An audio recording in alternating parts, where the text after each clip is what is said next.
Happy birthday 007. It's April the 13th, and this year is the 70th anniversary of the release of this book, Casino Royale by Ian Fleming. In fact, we share a birthday, although Mr. Bond, James Bond 007, is a little bit older than me. This marks the beginning of the James Bond fandom, the James Bond franchise, the James Bond phenomenon. It's popular all over the world and widely seen as, well, the archetypal English gentleman, although perhaps, to quote Frederick Forsyth, the most important thing about being a gentleman is knowing when not to be one, and Mr. Fleming's creation certainly knows that border very, very well.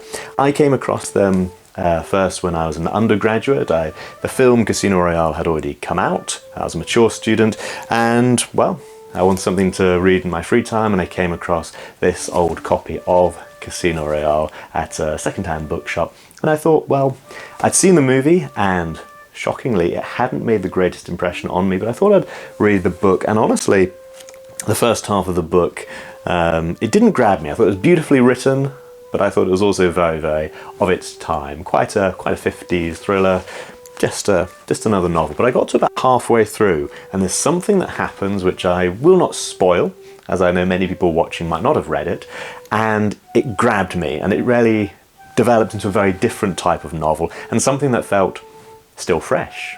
After all the decades between myself and the first imprint, it really felt fresh.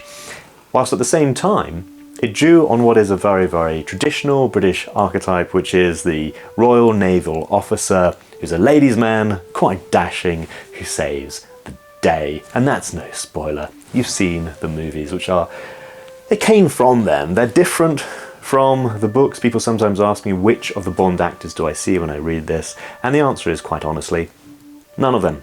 I really don't see them. I sometimes see that sketch that Ian Fleming once did of how he imagined Bond, James Bond, but it's very much its own creation, and it evolves and changes as you read all through the different books, and that's something I really like. Bond is not a static character. In fact, the character we generally kind of are familiar with from the films is probably more inspired from Bond at the midpoint of the literary series. So, say, Thunderball, the book, is of course very closely related to the film, and it's very easy perhaps there to imagine Sean Connery saying some of those lines as you read the book, but it moves on very, very rapidly, and I very much enjoyed, the first time I read it, I really enjoyed that literary evolution.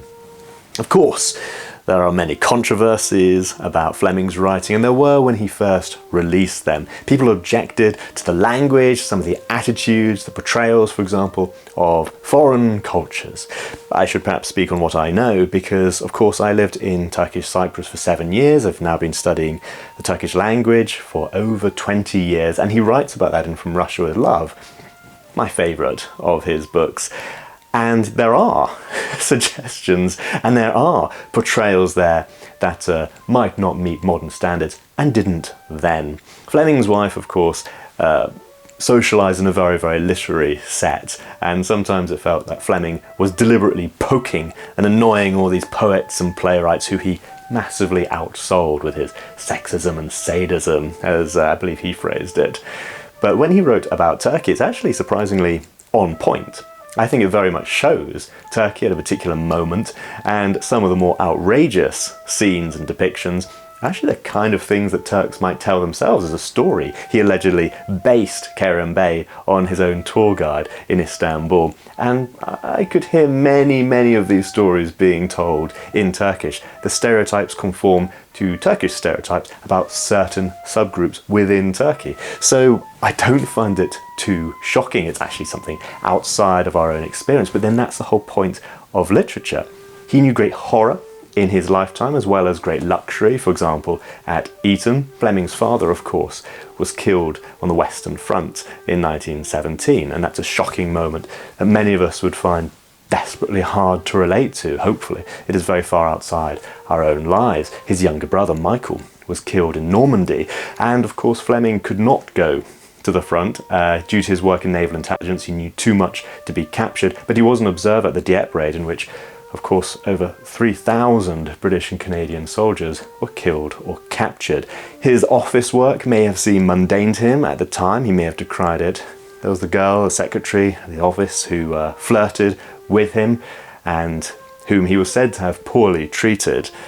However, he came to work one day and was told that she had been killed in the Blitz. And some observers have suggested that some of those perfect women that we see in the Bond films, their lives suddenly cut short. Perhaps this is a tribute to that lady. So it doesn't come from nowhere. I think it's really interesting to read these fantasies and try and imagine where they came from and try and understand a different time and a very different experience. And I think it's wonderful. I think they're great books. They are very, very short.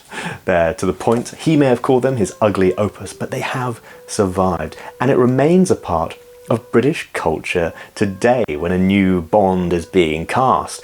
At the time of recording this video, there's still discussions who will be the next Bond. And whilst there are other great British creations, say Doctor Who, or say Sherlock Holmes. Sherlock Holmes has always stayed pretty static. There have, of course, been modern day adaptations, but generally Sherlock Holmes is considered very much a man of his time, whereas Bond, especially through the movies, has moved on, he's changed, he's evolved, he's stayed with us in present year. And I think that's a really, really different perspective on the character. Perhaps that's why there's such the shock of the old when people go and read these books from the 50s and early 60s and see very different times and very different attitudes, because he fully reflects the time that he is in while still being a pretty traditional character. And how traditional can you get? Fleming's last words in real life, whereas he spoke to the ambulance driver and said, "I'm sorry to trouble you chaps." How British can you be? I love this book. I think it's a fantastic book. In fact, really reading the Ian Fleming books as an adult completely changed my attitude towards James Bond. I hadn't been a big fan growing up. It was there, part of our cultural furniture, but it was reading the books that really inspired my love for all things James Bond. So I would recommend them to anybody, whichever version you prefer. I hope you enjoy it. Happy birthday, Bond, James Bond.